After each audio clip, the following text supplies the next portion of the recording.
So the next panel is Black Voices in the early 19th century Americas. And we're going to have 3 panelists. So we have Bourhis-Mariotti. Well, do you want me to start with No, you can start with me. That's okay. Well, I'm just going to start in the order as it is presented. Yeah. Claire Bourhis-Mariotti in the middle is an associate professor of African American history and a co-director of the research unit Transcripts at the University of Paris Lumière in France, in Paris actually. Her main research concentrates on 19th century African American history, particularly the immigration and colonization movements, early Black organizing, the emergence of Black nationalism and Black internationalism. The latest book, Isaac Mason, The Life of a Slave, which was in fact published in French, in December 2021, is the French translation and critical edition of a post-bellum slave narrative entitled Life of Isaac Mason as a Slave, which was originally published in 1893. And then we have Trevor. Trevor Bernard is the Wilberforce Professor of Slavery and Emancipation at the University of Hull and Director of the Wilberforce Institute. He's a specialist of the Atlantic world and slavery in plantation societies. More importantly, because he didn't say this morning, he's the author of Only Connect, a field report on early American history, Virginia, which is going to be published by the University Press of Virginia and is forthcoming. Jamaica and the Age of Revolution, which was published in 2020, and The Atlantic World, 1492-1830, which was published also in 2020. He recently curated a special forum in slavery and abolition on Black Lives Matter and slavery. And finally, Nathalie Dessens is a professor at the Oberlin, is a professor of American history and civilization at the University of Toulouse-Jean Jaurès. Her research focuses on 19th century New Orleans and the consequences of the Haitian Revolution. She has authored Myths of the Plantation Society, Slavery in the American South and the West Indies, which was published by the University Press of Florida in 2003. Then from Saint-Domingue to New Orleans, Migration and Influences, published by the University Press of Florida 2007, and Creole City, a chronicle of early American New Orleans, published by the University Press of Florida in 2015. She is currently finishing a book, co-authored with Virginia Gould, tentatively entitled The Keys to the Big House, a Creole Plantation in the Atlantic World. But that's not the order in which the presenters will do their presentations. We will start with Trevor, then Claire, and finally Nathalie. You all have 20 minutes for your presentations, and then we'll open the floor to questions. Well, thank you very much, Marie-Jeanne, and thank you very much to Claire and Nathalie for organising this particular panel. I'm a bit of an imposter since I do 18th century history. I used to always say that going past 1780 was something I would never do. So I'm violating this by going into the 19th century. And it's mainly looking at things which I talked about was a number of you of whom you talked about some of these things before. Students here, Fred Bricknell, is working on a dissertation which is using these types of resources, which is the fiscal's records of Bourhis. So I'm going to tell a few stories and then talk a little bit about some contemporary methodological issues in terms of using the archives. But I must say that one of the things that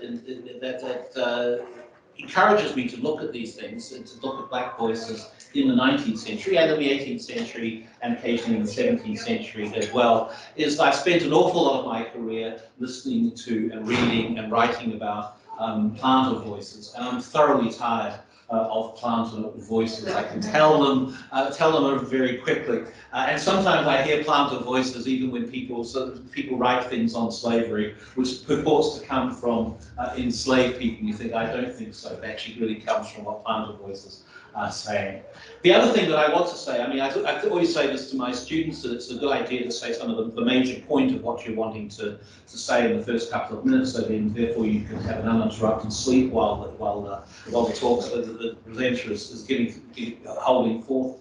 Is that one of the things that I would like to say is that I think there are a lot more sources available for understanding enslaved people than is customarily thought of in in discussions now which seem to think that the archive is totally compromised. It is compromised. Obviously, it's compromised. We don't get the voices of the people we want to hear from the people that are saying them in the ways that we would want to say them. That's because we're historians, we're not social scientists, we can't go back and interview people. But we can get a lot of work, a lot of information. I mentioned today that Jim Walvin is having a book launch. We were hoping to have it here, but York has taken the punch for this, of a new book on slavery, which talks about he's now 80, so he's got had nearly 60 years or 55 years of research into slavery.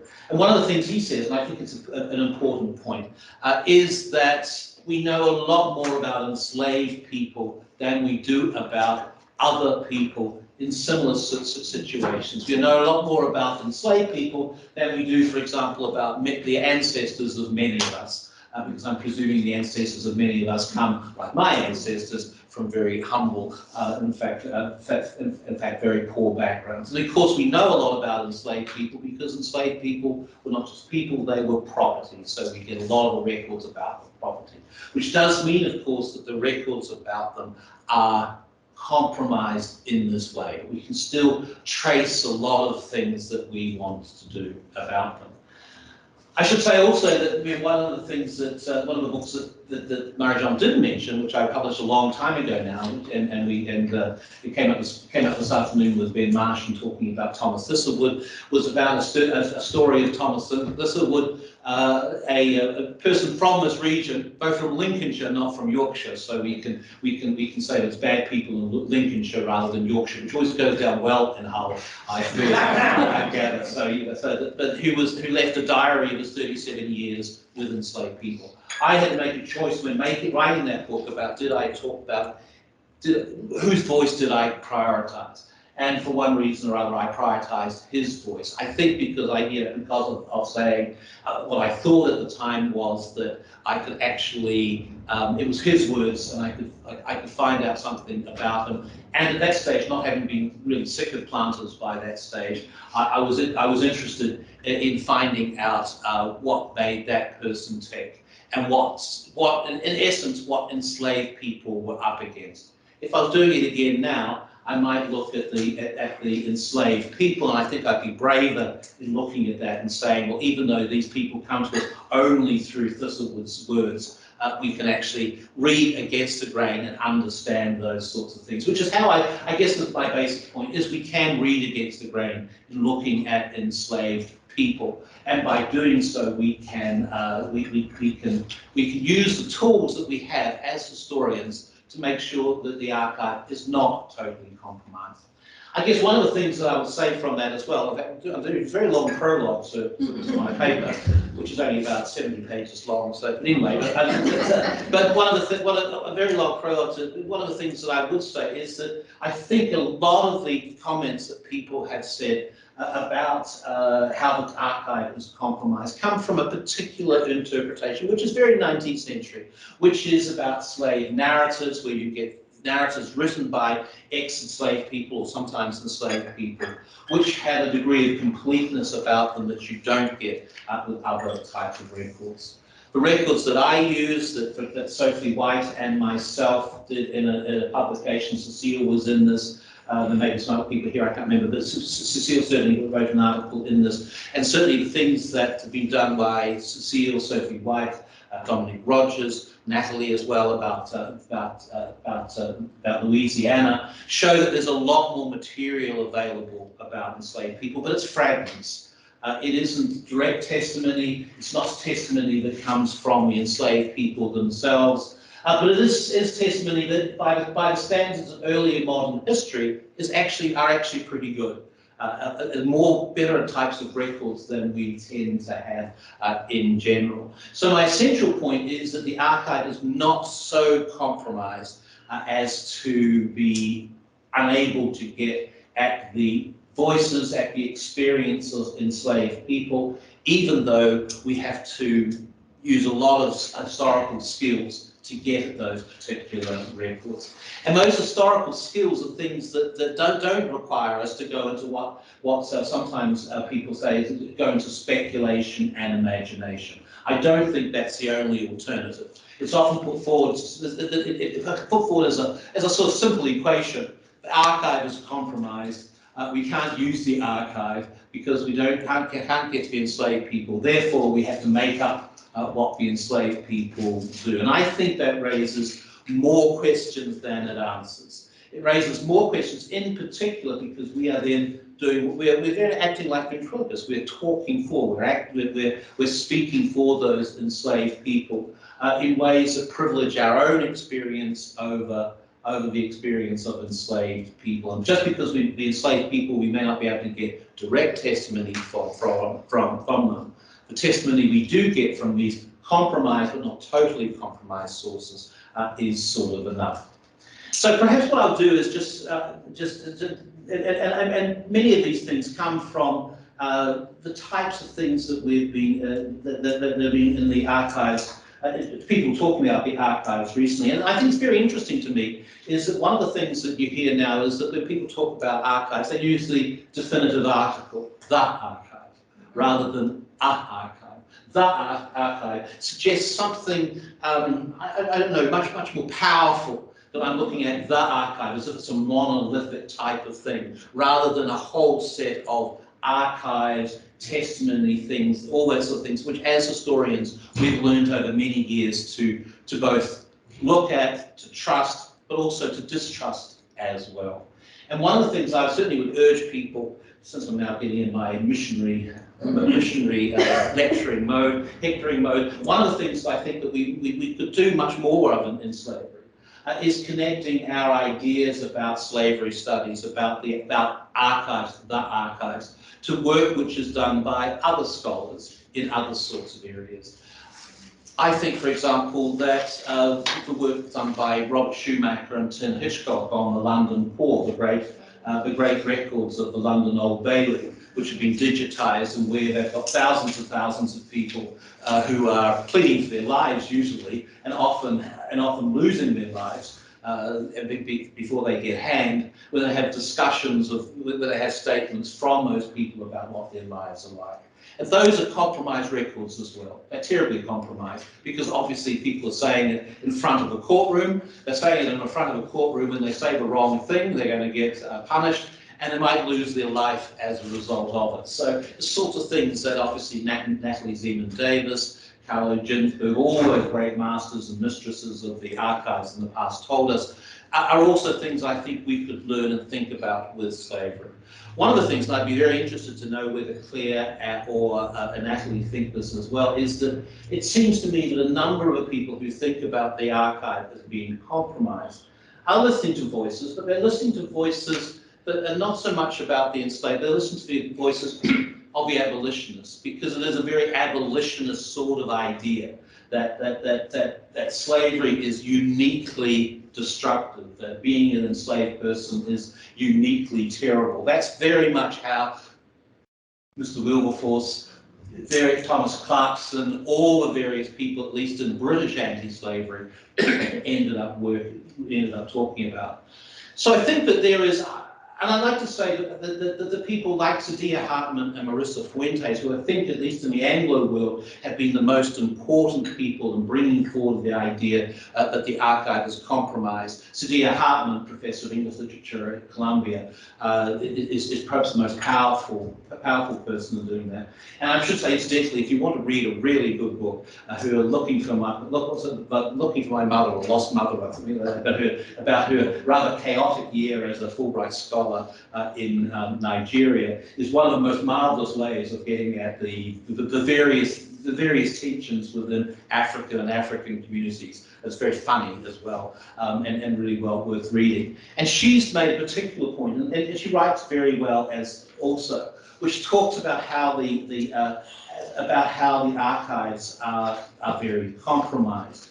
I mean, she talks about the archive as a death sentence, a tomb, a display of the violated body, an inventory of property, a medical treatise on gonorrhea, a few lines about a whore's life, an asterisk in the grand narrative of history. And that therefore she wrestles with the impossibility of knowing anything about her except through an archive defined by violence, a violence which dictates Venus's, she's writing about a woman named Venus, Venus's silence. She asks, moreover, how does one revisit the scene of subjection without replicating the grammar of violence? Do the possibilities outweigh the dangers of looking again at the violence of the slave trade? And her answer is that we have to do critical fabulation. We have to look sympathetically at these records and use the sources, knowing that the archive is compromised, and make up things that make sense. For someone in literature, I think that's a viable option. For people in history, we tend to be a little bit more dubious about those things as well. Marisa Fuentes, who is also very important in this particular way in which we look at how the archive is compromised, comes from a different perspective. Marisa wrote a really good book called Dispossessed Lives, doing things which are different from what I would write about this particular thing, the things that speak very well to her particular ideas about slavery. She wanted to go to Barbados and write a book about enslaved women. She worked at Barbados, as she said, searching for something I would never find, and describes how she emerged a little shell-shocked from the records she was examining, empty-handed, the silence deafening. It was more than just silence, however, which alarmed her. It was how what material she was able to discover in a highly compromised archive, as she put it, tended to pick women only as victims, battered, beaten, executed, and overtly sexualized. It provoked her to focus on addressing this process of erasure and the violence of slave owners' physical, historical, and archival condition against enslaved women. Her challenge was to write a history about what an archive does not offer, and her problem was with the material she found and with the logic of historical writing that purported that a history of silence could not be written when there was not enough material to fill an article, let alone a book. Now, Marisa's issues are, I think, are very genuine and very real, and it may make a difference given that she explicitly says that she's a descendant of enslaved people. This archive then speaks to her in ways that it's not going to speak to me as someone who comes from, as far as I'm aware, neither from anyone who was enslaved or from anyone who was a slave owner. Although it would be interesting to see if that's if that continues. And I think my wife comes from a slave holding family, but I haven't mentioned that to you. But these are sort of things which make a difference.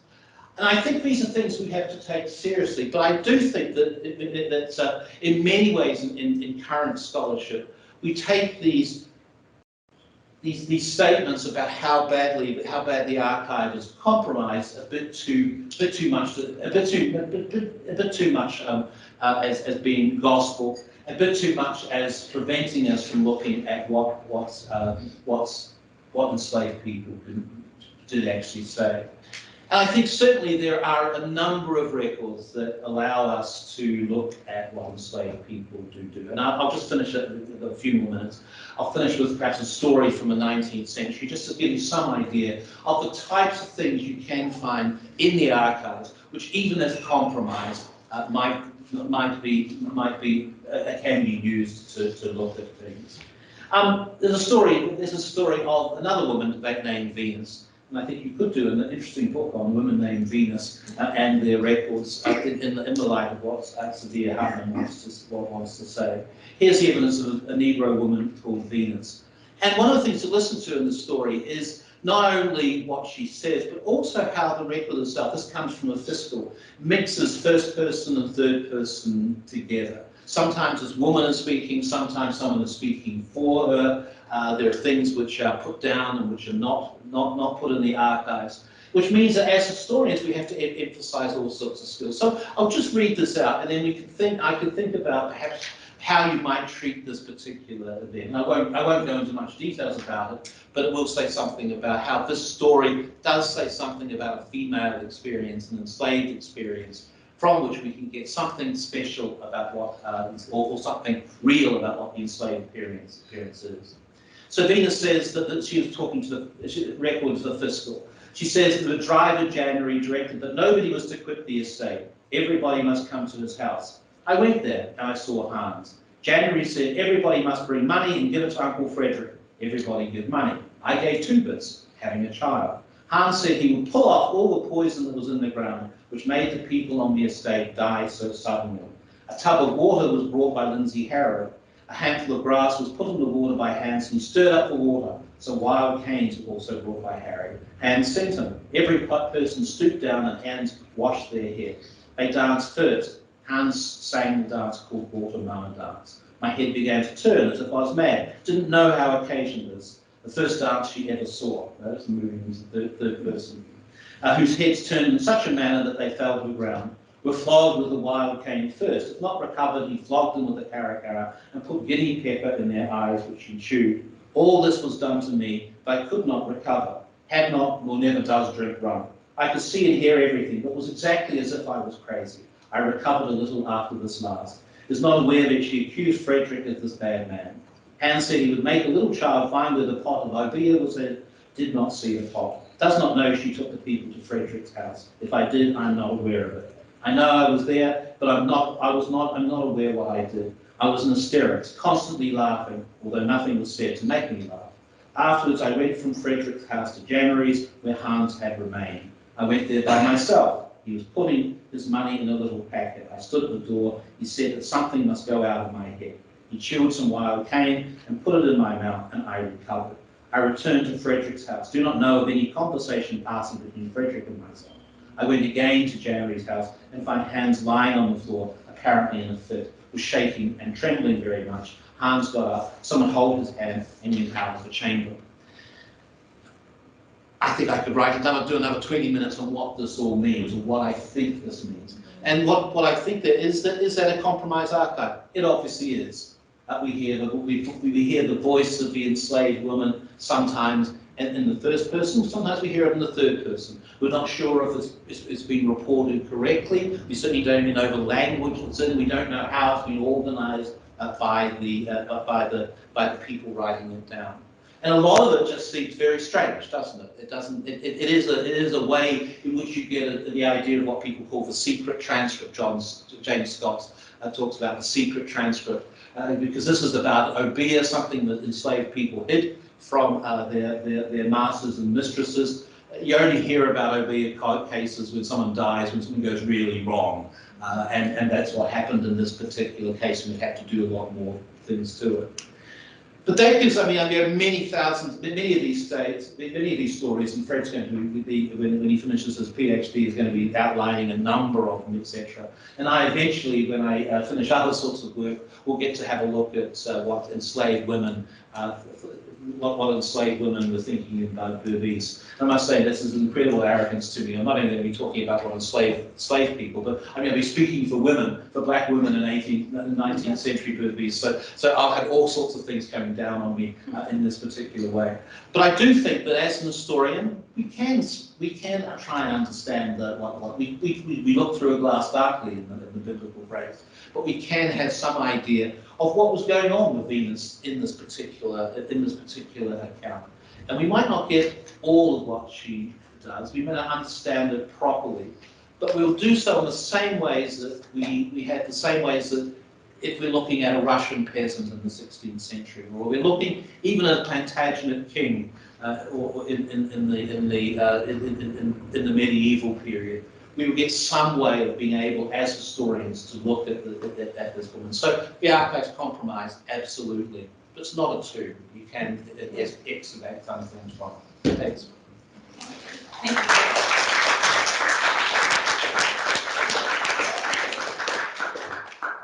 So we will move now to Bourhis-Mariotti.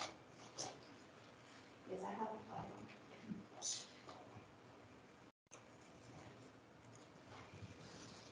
Thank you. Could you just turn the screen?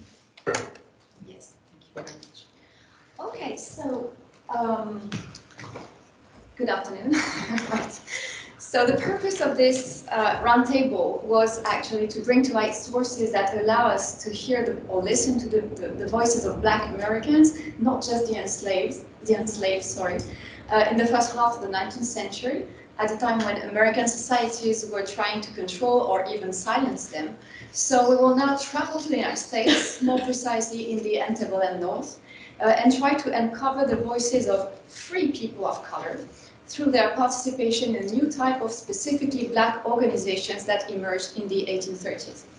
So I will demonstrate that even though historiography has mostly focused on Northern free people of color's fight against slavery, and though they were indeed truly concerned about the plight of the enslaved and often active in abolitionist organizations, free people of color started gathering in exclusively colored associations or conventions to fight more specifically for their civil rights and demand inclusion into American society as full citizens. So of course, by the 1830s, protesting for Blacks' rights was not new. For instance, free and enslaved Blacks had already sent petitions asking for the abolition of slavery during the Revolutionary era, or led meetings to demand the abolition of slavery or to debate such important subjects as the American Colonization Society's African colony of Liberia. In her recent book, Until Justice Be Done, Kate Mazur examines free people of color and white abolitionists' agitation for citizenship from the early days of the young American Republic through the end of Reconstruction. She argues that over time, the actions of Black activists and their white allies formed a movement to fight against anti-Black laws clearly aimed at free people of color that were in place long before the Reconstruction period, thus demonstrating that the long civil rights movement started much earlier than what the historiography generally considers. So I agree with Kate Mazur on this point. But for my part, I would like to show that as the 19th century progressed and as more and more discriminatory laws restricted or even suppressed the few civil rights they had enjoyed after the US Revolution and the gradual abolition of slavery in northern states, free people of color decided that separate collective action was necessary and that organizing in exclusively Black conventions at national level was a necessary step to make their voices heard. So in the 20 minutes I have today, I would like to demonstrate that studying the colored conventions movement that started in 1830 with the first national convention of free people of color in Philadelphia enables us to access free people of color's voices in a way that may make us see the whole civil rights movement differently. Few historians have studied what has recently been coined the colored conventions movement.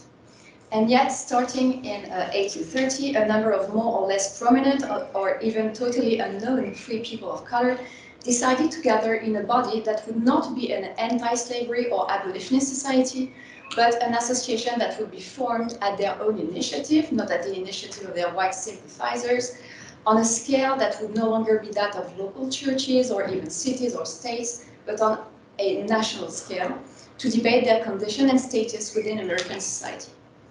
So as historian Martha Jones rightly pointed out in Birthright Citizens, in the 19th century, the condition and status of free and enslaved Blacks were not homogeneous.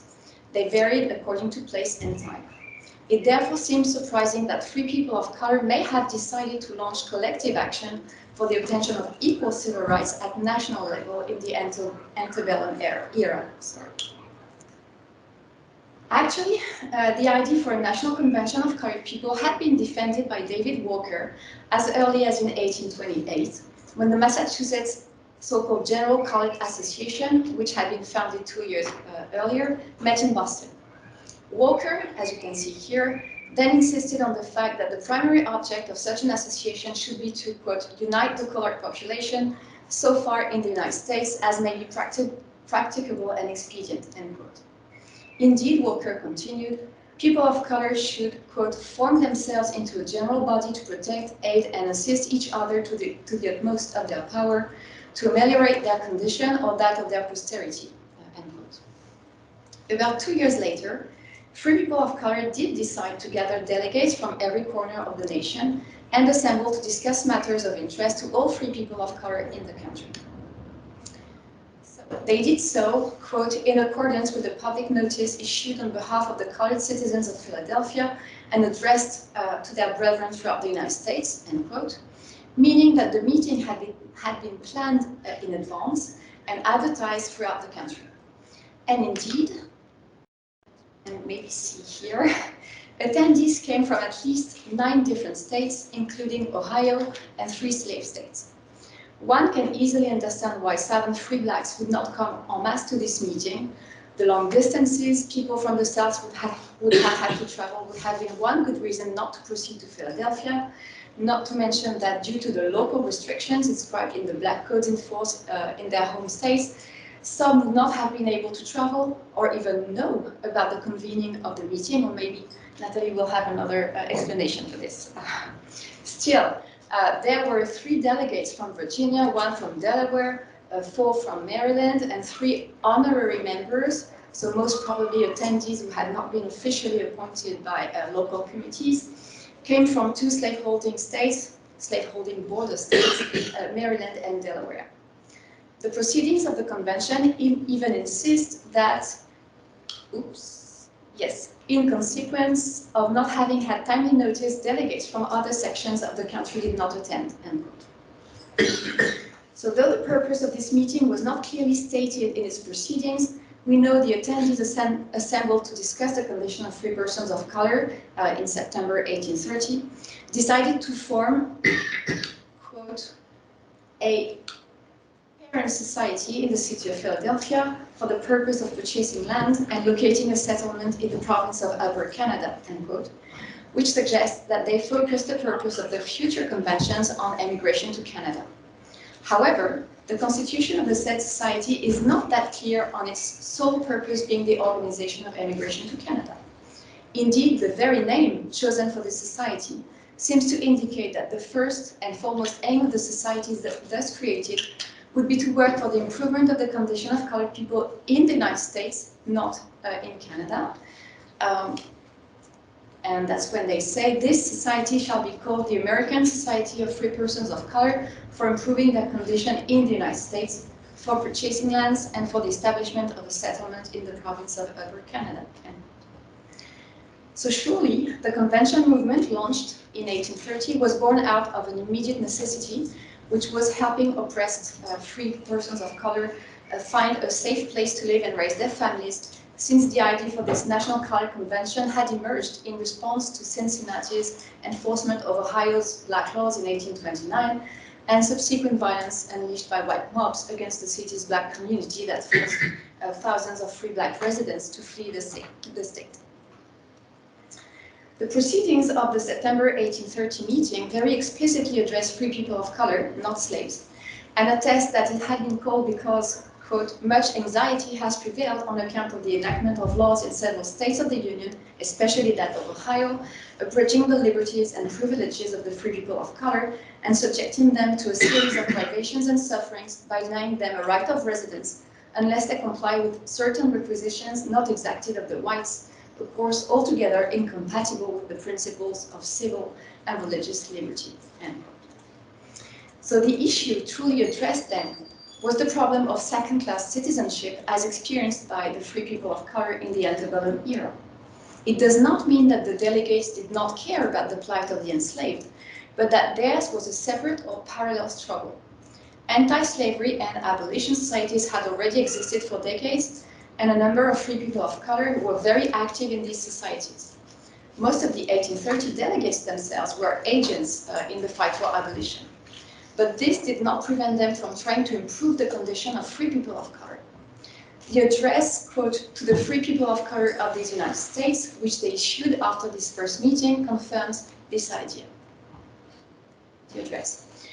Quoting the Declaration of Independence, the delegates argued in favor of, quote, devising and pursuing all legal means for the speedy elevations of themselves and brethren to the scale and standing of men, including the formation of a settlement in the British province of Upper Canada, which they considered would be a great advantage to the people of color.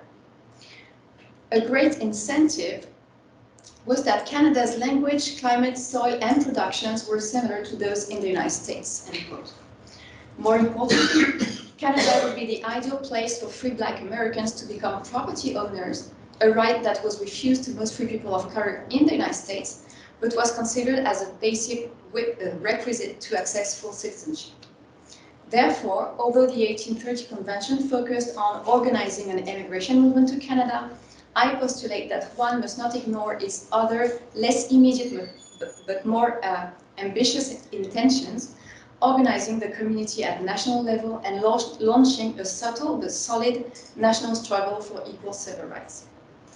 So in effect, from its beginnings in 1830, the Colored Conventions movement seems to have had another more global aim that was to unify and organize the community by coordinating colored people's efforts throughout the nation. Yes, sorry.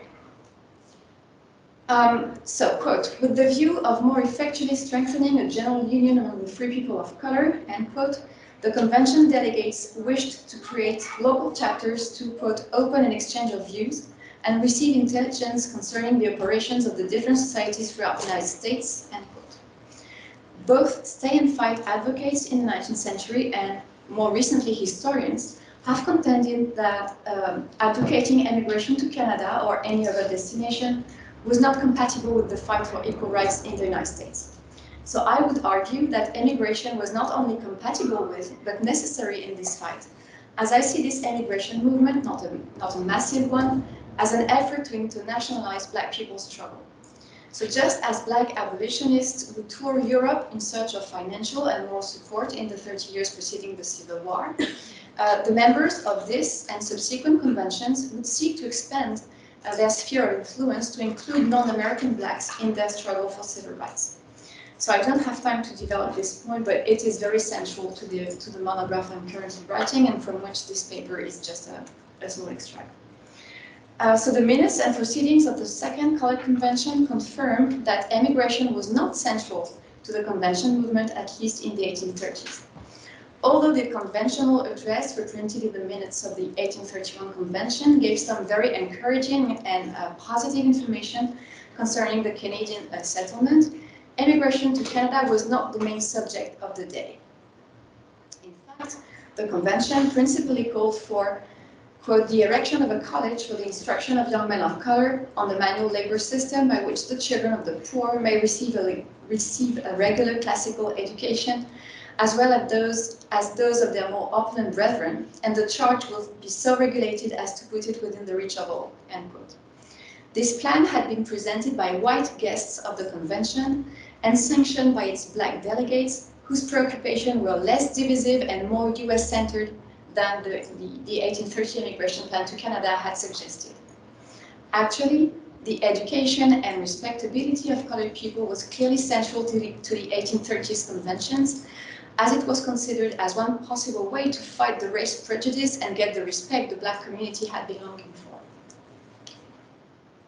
In its conclusions, the 1831 convention reminded their, quote, brethren that knowledge is power, end quote, and encouraged, quote, simplicity, neatness, temperance, and economy, taking due care always to give the preference to the production of free men wherever it can be had, end quote. So education, temperance, a preference for free produce, and good manners, the main concerns expressed by the members of the convention were explicitly shifting from emigration abroad to the quest for respectability at home. So as the years went by, it appears that the Colored Convention movement was less and less favorable to emigration to Canada. Obviously, the delegates still supported those of their peers who had decided to emigrate and were still interested in keeping in touch with them and being informed of their progress. However, the main preoccupation of the convention was the improvement of the condition of the people of color in the United States, an improvement that would come with their convincing their white fellow citizens that the free people of color were a respectable community. So to give you but one example, the 1833 convention devoted ample time to the question of temperance.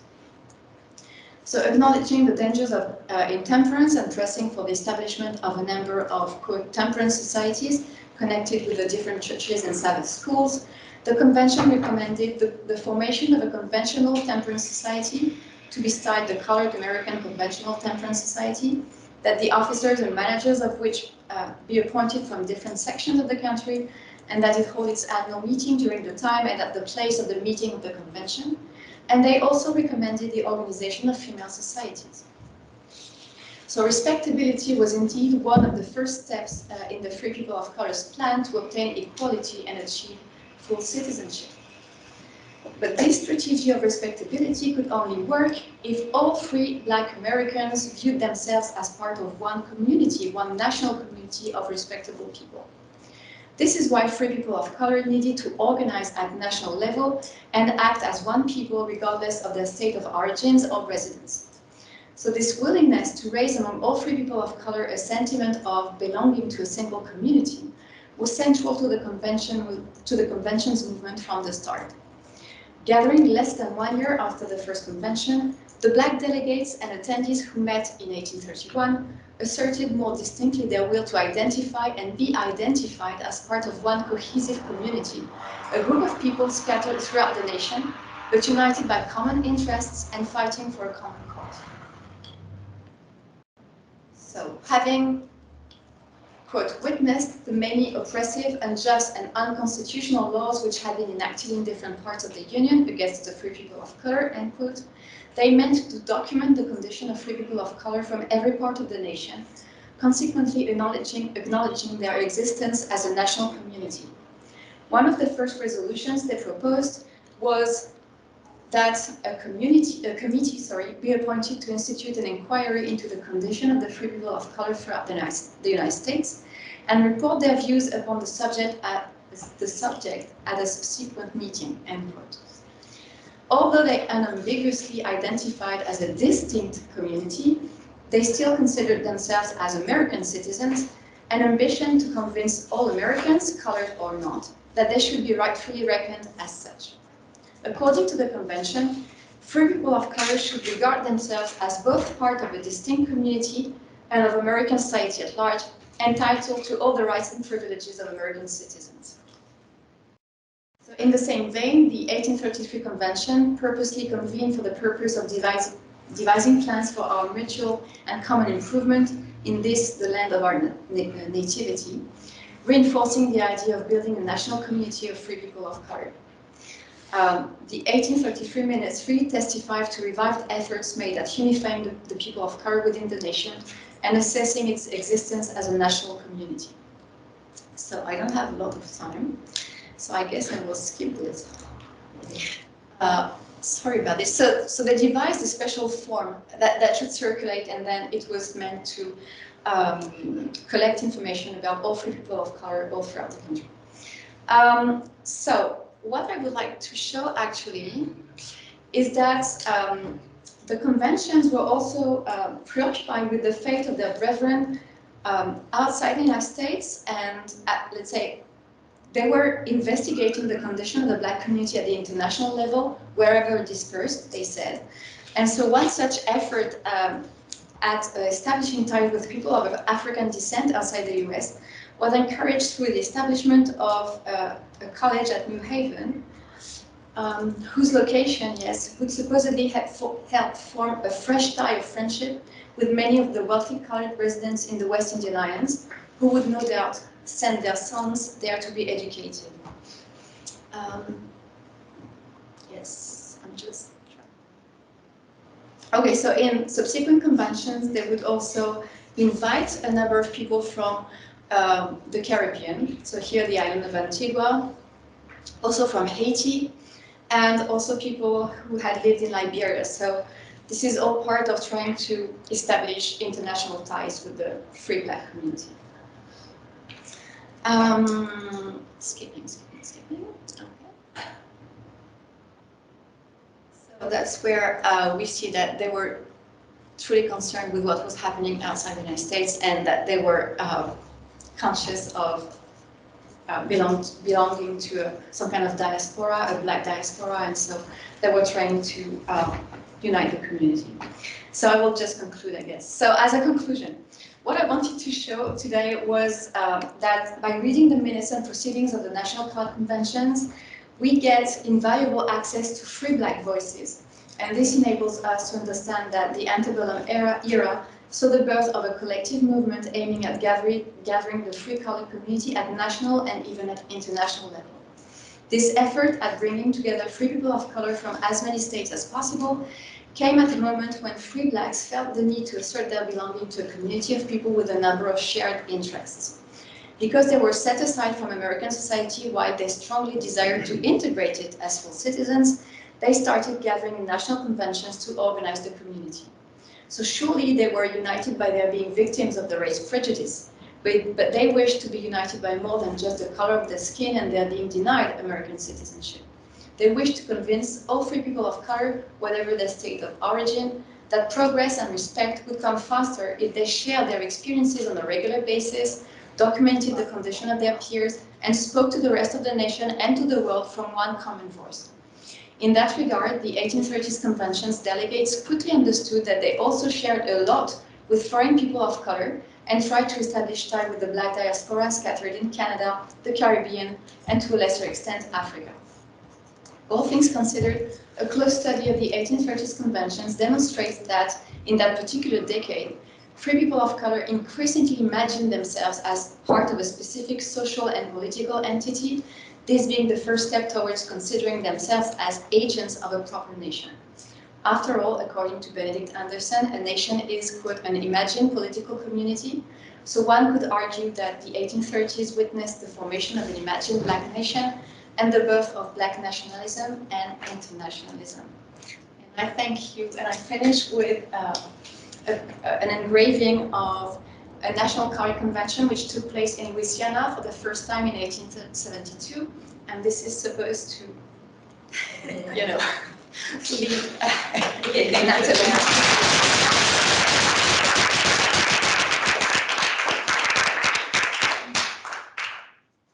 Okay, so now it is the turn of Nathalie. And so, just for fun, I took the same picture to open my mouth. So it's a real transition. Because my presentation was conceived as a response to Claire's presentation, as New Orleans's Black voices made themselves heard in a slightly different way in the first half of the 19th century. Interestingly, some of what Claire said, detailed, also occurred in New Orleans, although later. Activism in favor of equal rights and franchise, as well as abolitionism, mostly developed in the late 1850s and early 1860s through petitions, through the founding of political organizations, and through the launching of Black newspapers. That Louisiana's free people of color were not active in the colored conventions movement does not mean that they did not try to make their voices heard. They were just as intent as their northern counterparts to protect their rights and protest about their inferior status in the Louisiana society. But the context was different than in the North or in the rest of the South, for that matter, and they found other means to vent their protest and defend their community. There were originally two communities of free people of color, the Creole one, born and raised in New Orleans, and that of the Saint-Domingue refugees who settled in New Orleans in the first decade of the 19th century in the wake of the Haitian Revolution and constituted a numerical majority. But they rapidly intermingled for various reasons. Demographically, they represented an important proportion of the New Orleans population. They mainly resided in three areas of New Orleans, the Carré, which is now called the French Quarter, the Marigny, and Tremé, which means that they mingled socially and lived in close proximity. They shared common cultural features. They were Francophone Catholics and relatively rapidly intermarried. Fearing that the inclusion of Louisiana in the United States might jeopardize their rights, or the rights they had under French and Spanish rule, also led them to unite against what they perceived as the Anglo-American threat to their status. They created a community through shared cultural activities, social and family networks, and the foundation of institutions, which may explain why they did not feel the same need to create a community of interest to fight for their rights, at least at that time. Due to Louisiana's specific colonial history, the free people of color of New Orleans were what John Blassingame calls quasi-citizens. If they could not vote, they could own property, including slaves. They served as city guardsmen. They were members of the militia, etc. There were in New Orleans more skilled free people of color than in New York, which means that many of them were quite well off. And due to the absence of residential segregation in the city, they also probably felt less ostracized than in many other cities of the United States. They were not included in the colored conventions movement of the antebellum period, maybe because they did not feel the need to be, due to their relatively different situation, or because they were not aware of it. They were Francophone, and besides the communication problems they may have had with the Anglophone world, they had a feeling of superiority linked to their Gallic culture and education, which made them wary of mingling with the Anglo-American blacks. Comparatively to the free blacks of the North, they were also only marginally involved in the abolitionist fight before the late 1850s, and were even also, and not anecdotally, slave owners. This, of course, did not prevent them from organizing, but instead of adopting the colored convention system, they founded charitable associations and social clubs and organized self-help.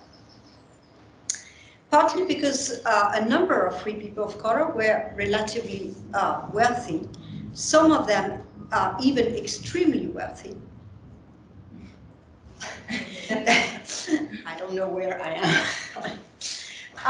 They organized, they were able to establish their own social institutions and benevolent associations.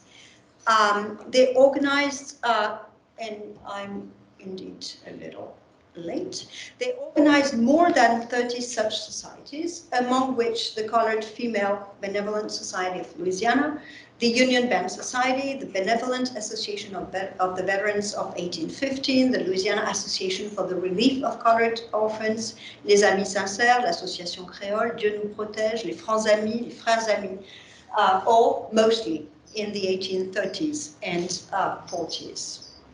I will not develop all these, but will dwell on two societies because they are emblematic of most of these organizations. La Société des Artisans and La Société d'Économie, known as Economy Hall. La Société des Artisans was founded in 1834 and was a circle of writers who composed poetry and stories inspired by the French Romantics. Although they did not necessarily voice clear political demands, claiming their affiliation to their French peers was a means to express their freedom of thought. By displaying their culture and talent, they claimed equality and requested recognition from New Orleans' society. It also helped them reinforce their links with the Francophone society at large and further their inclusion in it. La Société d'Économie et d'Assistance Mutuelle, founded in 1836, was less of an intellectual and literary association, but it did share many common points with other societies by being an organization of both mutual aid and entertainment. It worked as some sort of insurance company, paying for medical expenses and burials, giving practical assistance to the sick and to the families who had lost one of theirs. But they also organized events at Economy Hall, including balls, theater plays, and concerts by the Philharmonic of Free Colored Musicians, among others. Economy Hall was also known for hosting mystic seances, as well as debates in which political dignitaries and militants for Black rights met. It was composed of French-speaking members of the free community of color, all of them literate. in 1857, although their celebrations also welcomed women and guests. The core of the membership counted 80 men, described by Rodolphe Lucien Desdunes as members of, I quote him, the upper class, composed of professional men wishing to distinguish themselves, unquote. Although its location changed over time, Economy Hall existed from 1836 to 1950 and is said to have made for the community's cohesion. It was also a place where the community could voice its protest against the mistreatment it received in the New Orleans society.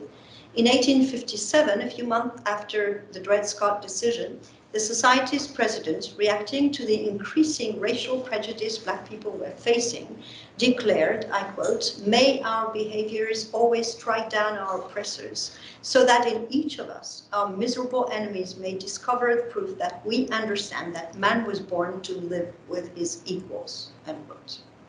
In short, Economy Hall served to provide mutual help, create a feeling of community, and give a channel for free people of color to express their militancy. Composed almost exclusively of French-speaking people of color, all these societies had various roles which were not entirely dissimilar to those of the conventions Claire detailed. They provided status, social life, and entertainment to their members.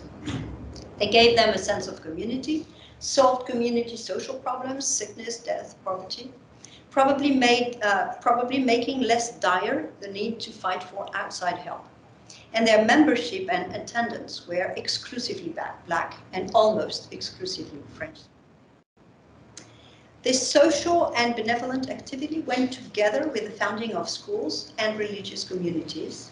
Schools for people of color existed from the early days of the colonization of Louisiana, from the Ursulines who taught to free and enslaved Blacks from their arrival in 1727, that is a mere 9 years after the foundation of New Orleans, to the Fortière School that opened in Faubourg-Tremé in 1824 for free girls of color, to the school founded in 1842 by Henriette de Lille and the Sisters of the Holy Family, to the many private schools for colored boys and girls that existed in the city.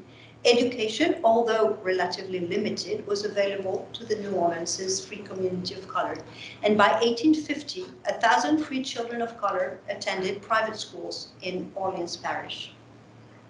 This is, of course, to be added to the 2,000 Black children who were educated in Paris or in the North in the antebellum period. The free people of color did not hesitate to create places of education to make their voices heard and used legal ways to fight for their own.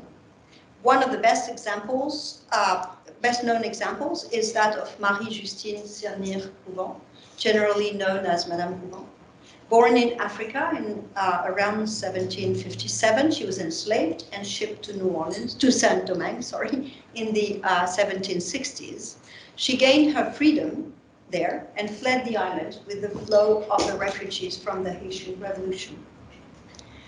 She settled in New Orleans, where she married one of her slaves, Bernard Couvent. And when she died, a free and wealthy slaveholder in 1837, she had an estate worth $19,145.87. A substantial sum in general, but still more impressive for a Black woman who had known life in bondage. She bequeathed a piece of property to establish a school for free Black children, a school founded in 1847 under the name of Institution Catholique des Orphelins Indigents, and which remained in operation for over 150 years. The original school operated until 1915, but was successively replaced by 3 educational institutions.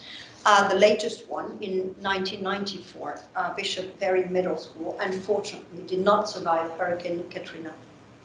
In her 1832 will, she wrote, "I wish and ordain that my land at the corner of Grands Hommes and Union Streets be forever dedicated and employed for the establishment of a free school for the orphans of color of the Faubourg-Mariotti," adding, "I intend that the said lands and buildings will never be sold under any pretext whatsoever."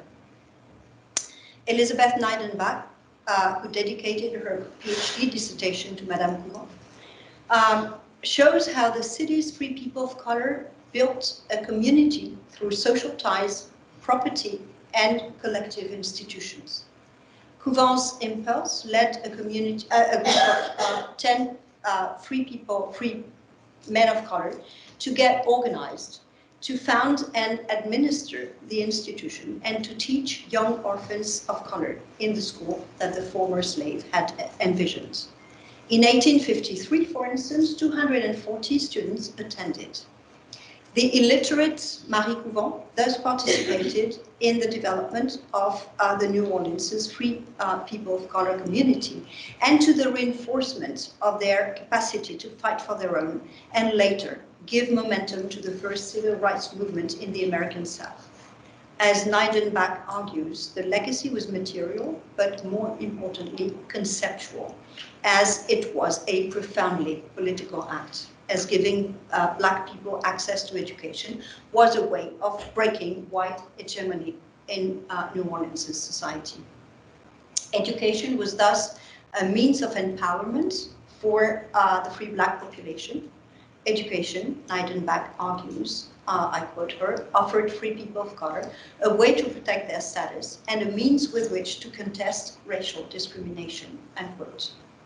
The school indeed was a response to the establishment of public school systems in the 3 New Orleans municipalities in 1841, which all denied access to children of color.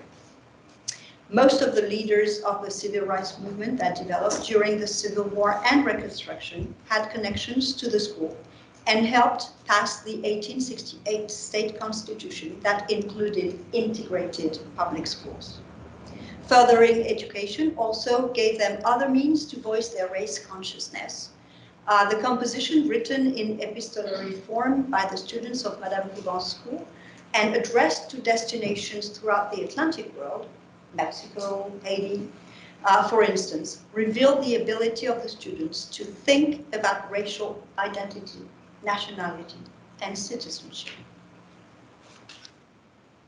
This highly cosmopolitan and educated community also had talents to express their identity and a wish for cultural and political recognition, unparalleled in the South and only rarely emulated by the Northern Free Blacks. In the wake of their educational activities and literary societies, they were at the origin of a number of cultural ventures that proved extremely active.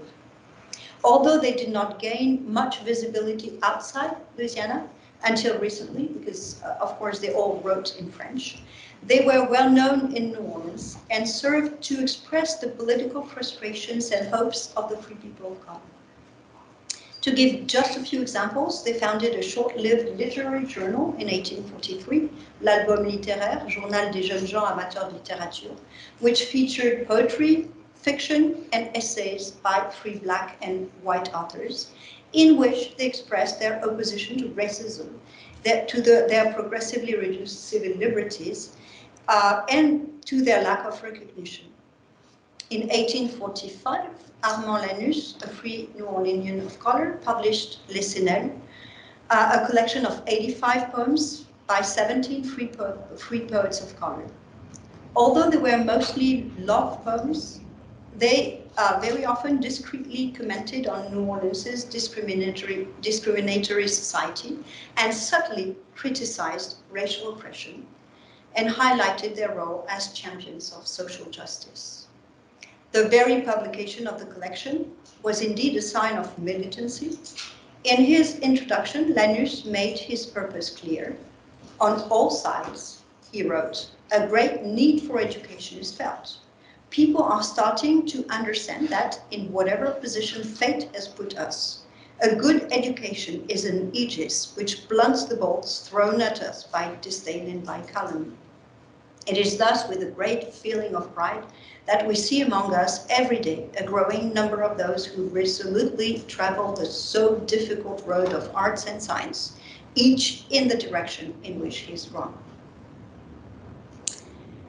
To conclude, political activism did occur, although later, than in the north, and became the spearhead of a strongly organized movement for Black civil rights.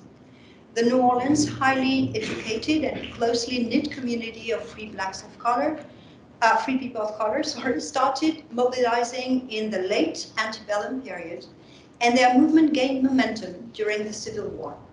A petition bearing 1,000 signatures was brought to Abraham Lincoln by Jean-Baptiste Roudanet and Arnold Berthoneau in 1864, asking for franchise for the people of color of New Orleans.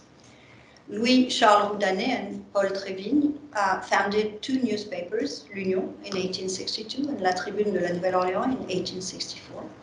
While the former was exclusively francophone, the latter became bilingual to reach the newly freed enslaved of Louisiana and the US politicians in general. Free copies of it were sent to the members of the US Congress.